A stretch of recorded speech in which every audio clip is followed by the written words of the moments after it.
Hey guys, I am a mermaid today with a tattered up gill and some pearl fungus. I really wanted to do this video for you guys because I've seen so many mermaid looks and I just wanted to make a mixture of a very beautiful mermaid, very ethereal, and then down below she's just like a hot mess. So if you guys were looking to be a mermaid for Halloween or something of the sort, then please continue watching. So as I mentioned, I did buy this little tiara for $3. It's a little mermaid tiara from Party City, and what I did was just add some shells from Michael's onto it. Like the total was $15, so that's a DIY tiara for you. Super cute and very simple. This is a Kat Von D Lock-It concealer, the best concealer, as I've said for every other tutorial that I've had on this channel. This is a L11 neutral, and I just put that in my problem areas. I didn't want to do any foundation because this is a mermaid, you know, let's just assume she don't have any foundation under the sea. She doesn't really want any medium to full coverage look today, so she's gonna go ahead and apply some medium coverage concealer and apply that on the eyes, underneath the eyes as well, around the nose, forehead, nose bridge, and on the chin. Taking the Mario Badescu Skincare Facial Spray with Aloe Cucumber and other stuff, water. It's so good to just freshen up the skin. I'm going to be using that, and then afterwards tapping in some Laura Mercier translucent powder to set everything on our face. And what I like to do is just kind of pat that powder in and then worry about the blending later on. I don't know, I just feel like it's like a very quick bake, but without having so much powder on your skin, you know what I mean? And it doesn't really leave a white cast, which is great too.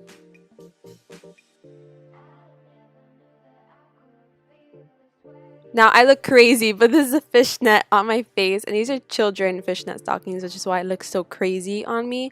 But anyways, I'm taking a lilac eyeshadow from the Morphe 35B palette, and I'm going to be using that to contour. So think about it as you would normally with like a normal taupe or bronzer that you use. Just make a 3 on the side of your head, and then I'm taking this blue eyeshadow from the Zulu palette by Juvia's Place, and I'm going to be putting that on top of the purple, kind of creating like an ombre effect, like an ombre contour type of thing. Just blending the two together, and use the blue as like a highlight. That's the best way I could describe it. I even put some on the eyebrow, and this is how it should turn out. Here's the thing, I didn't really like the scales afterwards, so I ended up blending it out. But if you guys want to keep the scales, which is why I even showed it in this video, you know, just so I could show you guys that it is an option, but I just blended it all out later. Personal preference, you know. I'm taking this blue eyeshadow from Morphe 35B palette, and very lightly, because I want it to look like a baby blue, not like that cobalt blue that I said there. I'm just going to be running that all over the eyes, all the way up to the brow bone. And here I'm taking a mini buffing fan and brush and just putting on some more lilac to contour my cheeks. I'm blending out those scales. Taking the Anastasia Moonchild palette, I'm taking the Blue Ice and Blue Moon highlighter and mixing the two together and highlighting the crap out of my face, putting that on my cheekbones, brow bone, and right above the brow as well, just to catch the light really nicely and make me look like I'm glowing from within. And I'm also adding some lilac to contour my forehead a little bit more. With a smaller brush, I'm taking the same Blue Moon and Blue Ice highlighters from the Moonchild palette and applying it all over the lid, on the nose bridge and nose tip, and as well as my Cupid's bow.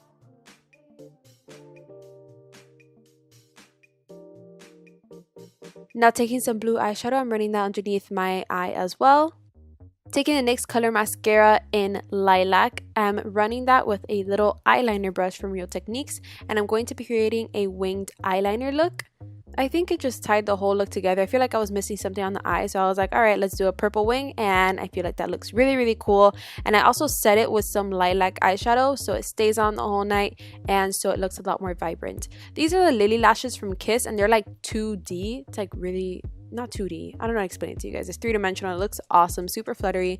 I'm taking this Clinique waterproof mascara. It's so good. It makes your lashes look incredible, especially the lower lashes. Honestly, by far one of the best mascaras I have tried. I'm using the NYX Micro Brow Pencil in Ash Brown, and I'm going to be lining my brows. If you guys have been here before, then you know exactly what I do. I line the bottom and then the top, and then fill it in the middle. I feel like that's the easiest technique for me, and just so you can see the difference there. Damn. I'm taking again the same highlighter we used, the combination, and I'm going to be putting that in the tear duct to brighten up my eyes a little bit more. Taking these pearls from Michael's, these are from Recollections. These are little stickers that you can find in like the little craft sticker aisle of Michael's or any craft store you have locally, and I'm going to be putting that on the side of my cheekbones. And I got different sizes of pearls, biggest to medium to like smallest, and I also got some little diamonds that go from really big to really small, and I just scaled it all together.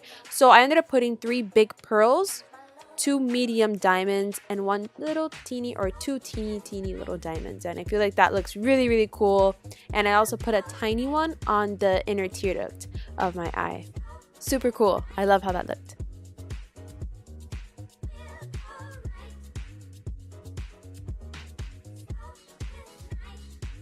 Taking the Anastasia Beverly Hills lip palette, I'm using that purple that you saw there, and I'm going to be putting that all over the lips. But here's the thing, I didn't keep it just purple. I added some black to mute it down a little bit and make it a lot more cool toned, and I thought that was too dark, so I added some white after, and it made the perfect lip shade. I really wanted like a muted, cool toned purple without it being too in your face or lavender, and I created it. And I honestly want to find a lipstick like this or make it myself because it's such a pretty color. If you guys know of one, let me know. Now this is a blue ice and blue mood combo once again on the Cupid's bow, and it looks awesome. So you can keep the look like this, or you can go ahead and make it a lot more gore. I'm using Graftobian wax, some spirit gum, and some micellar water because you're going to need this in order to blend it out real well.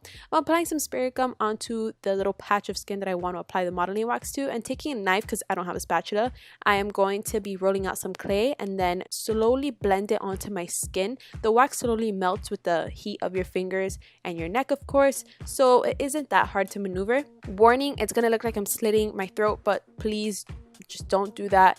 That's not what I'm doing. I'm slitting the actual wax, and I know it looks creepy, but just bear with me, and it's not hurting me at all because it's a butter knife. So yeah, no worries, and I'm so sorry if this bothered any of you. So I had a little bit of trouble with the modeling wax, so I ended up just like setting it with some liquid latex and letting it look like it was very tattered up rather than perfect. I was going for the perfect, but then I was like, you know what, nah, this mermaid has gone through some tough stuff, all right, pobrecita, like let's just give her some slack. Anyways, here's the blood scab or scab blood gel from Ben Nye, and I'm applying that in the little lines where you see the gills. And also, if you don't have this or you can't afford it, because it's pretty expensive, it's like $10 for a small little bottle, you're gonna take some black and red lipstick and just mix it too, and it's going to look like a very deep blood red. It's really nice and pretty much looks almost like the same thing as a blood scab gel. Then I'm taking some red and black lipstick and goring it more on the edges, and goring, yes, I just created that to create more dimension as well.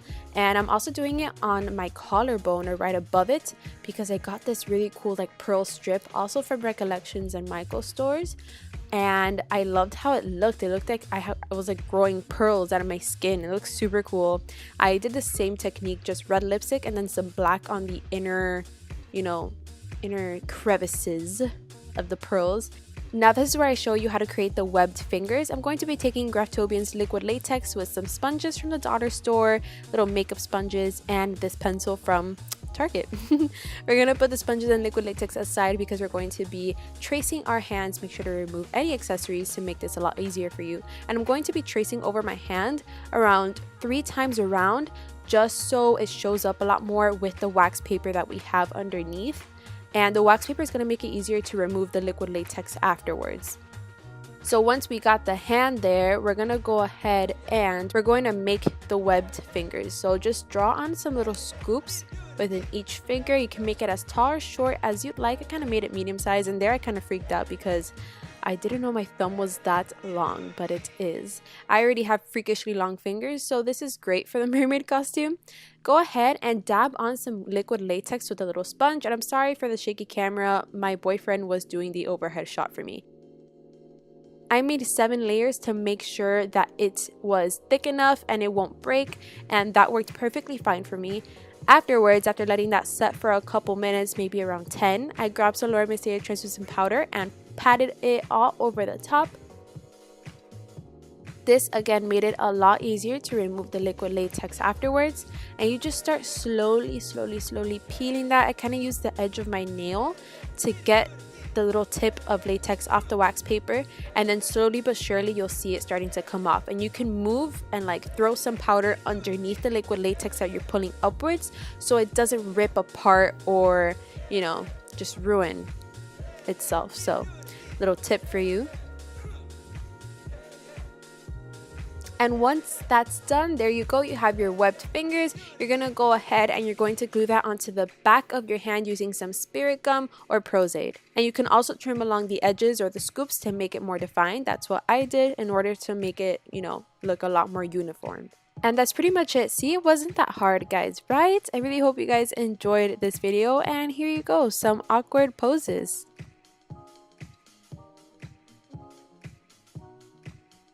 I really hope you guys enjoyed this video. If you did, don't forget to give it a big fat thumbs up, comment down below what you want to see next, and of course subscribe for more videos. More Halloween tutorials will be coming up. I'm going to do a vampire look next, and this is kind of like a I forgot to mention that. You can do this like two ways. You can keep it ethereal, or you can go gore and full out. You can even tatter up the skin a little bit on the face and put some bloody scales. I guess that's pretty much it. If you guys do try this look out, don't forget to tell me on Instagram and Twitter, Facebook, Snapchat. All that information will be down below in the description box, so don't forget to check that out along with the products mentioned and used. So I guess that's it. Thank you guys so much for watching, and as always, I love you all very much. Mwah.